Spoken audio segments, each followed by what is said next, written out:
চারটি কণ্ঠস্বর যা আমরা জীবনের প্রত্যেকটা পরিস্থিতিতে শুনি। সবাই শোনে, আদম এবং হওয়াও শুনেছিলেন। প্রথম কণ্ঠস্বর ঈশ্বরের। ঈশ্বর যখন তাদের বলেন, কিন্তু সদাসৎ জ্ঞানদায়ক যে বৃক্ষ তাহার ফল ভোজন করিও না, কেননা যেদিন তাহার ফল খাইবে সেই দিন মরিবেই মরিবে। পরবর্তী কণ্ঠস্বরে যে উল্লেখ, সেই কণ্ঠস্বর হল শয়তানের। সে কি বলছে?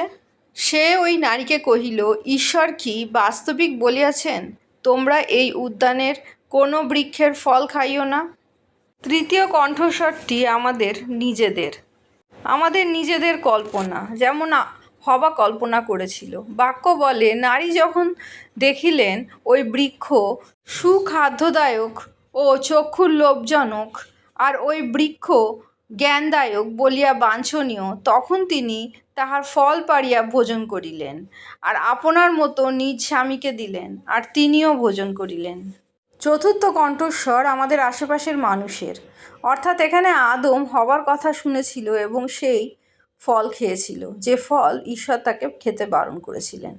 যোহন লিখিত সুসমাচার 10 অধ্যায় প্রভু যীশু বলেন, মেষেরা তাহার রব শুনে, আর সে নাম ধরিয়া তাহার নিজের মেষদিগকে ডাকে ও বাহিরে লইয়া যায়।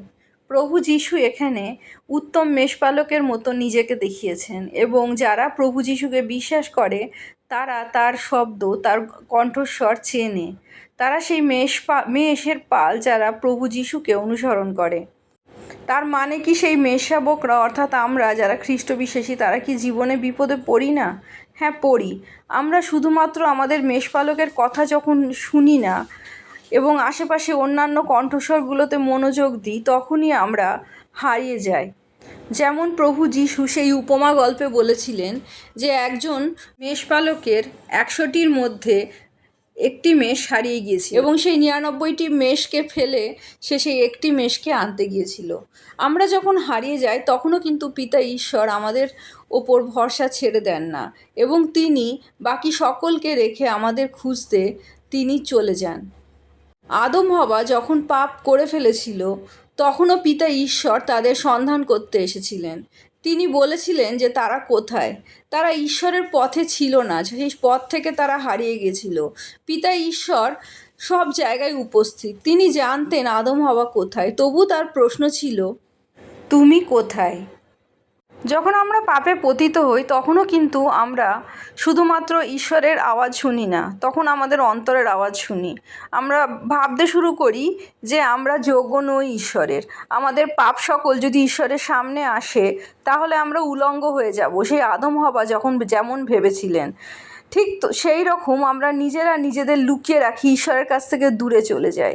কিন্তু আমরা যখন পাপ করে ফেলি, যখন আমাদের অবস্থান, আমাদের পরিস্থিতি ঈশ্বরের চোখে সুন্দর হয় না, তখনও কিন্তু সেই পরিস্থিতি থেকে উদ্ধার করার ক্ষমতা একমাত্র পিতা ঈশ্বরের আছেন।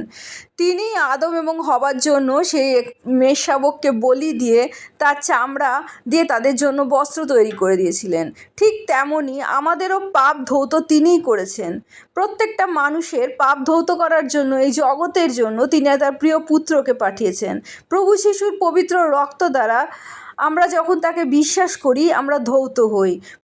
তাই যখনই আমরা অপরাধ করে ফেলি, পাপ করে ফেলি, পিতা ঈশ্বরের কথা না শুনে আমাদের অন্তরের কথা শুনি, আমাদের নিজেদের কল্পনার ওপর ভরসা করি, শয়তানের কল্পনার ওপর ভরসা করি, অথবা আশেপাশের মানুষের ভুল পরামর্শের ওপর ভরসা করেও আমরা যখন পাপ করে ফেলি, তখনও যেন আমরা প্রভু যিশুর দিকে ফিরি, পিতা ঈশ্বরের অনুগ্রহের যাচনা করি, তার কাছে ফিরে আসি। কারণ আমাদের পরিস্থিতি যেমনই হোক, উদ্ধারকর্তা একমাত্র পিতা ঈশ্বর। তিনি প্রভু যিশুর মাধ্যমে আমাদের উদ্ধার করেন। আরেকটি উদাহরণ বাইবেল থেকে আমরা দেখতে পাই, প্রভু যিশুকে যখন ইস্করিওতীয় জিহুদা শত্রু হস্তে সমর্পণ করেছিল, তখন পিতরও, তার প্রিয় শিষ্য পিতর, তাকে 3 বার অস্বীকার করেছিল। তারা দুজনেই পাপ করেছিল, একজন অস্বীকার করেছিল আর একজন তাকে সমর্পণ করেছিল। কিন্তু পরবর্তীকালে পিতর তার বিশ্বাস প্রভু যিশুর ওপর রেখেছিল, কিন্তু ইস্করিওতীয় জিহুদা সেই বিশ্বাস প্রভু যিশুর ওপর রাখতে পারেনি, কারণ সে তো প্রভু যিশুকে ঈশ্বর বলে স্বীকারই করেনি। আর তার নিজের অনুতাপে, তার নিজের ভেতরকার পশ্চাতাপে সে আত্মহত্যা করে, কারণ সে বিশ্বাস করতে শুরু করে যে সে ঈশ্বরের যোগ্য নয়। সেই কথাটিতে সে বিশ্বাস করে। হয়তো শয়তানই তার হৃদয়ে স্থাপন করেছিল, যেমন আমাদের প্রত্যেকটা মানুষের হৃদয়ে সে স্থাপন করে যখন আমরা পাপ করে ফেলি যে আমরা ঈশ্বরের যোগ্য নই। আমরা নিজেরাও লুকিয়ে থাকি, শয়তানের এই কল্পনাকেও বিশ্বাস করতে থাকি।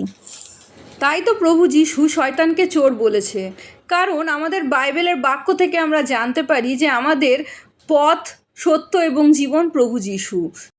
শয়তান চুরি করে ঈশ্বরের বাক্য, যা আমাদের জীবনের পথ। সেই বাক্য চুরি করে এবং তার কল্পনা আমাদের জীবনে স্থাপন করে আমাদের বিনষ্টের পথে নিয়ে যায়, আমাদের বিনাশের পথে নিয়ে যায়। তাই তো প্রভু যীশু বলেন, চোর আইসে কেবল যেন চুরি, বধ ও বিনাশ করিতে পারে। আমি আসিয়াছি যেন তাহারা জীবন পায় ও উপজয় পায়, এমন জীবন তা উপচে পড়বে। প্রভু যীশু জয় হোক।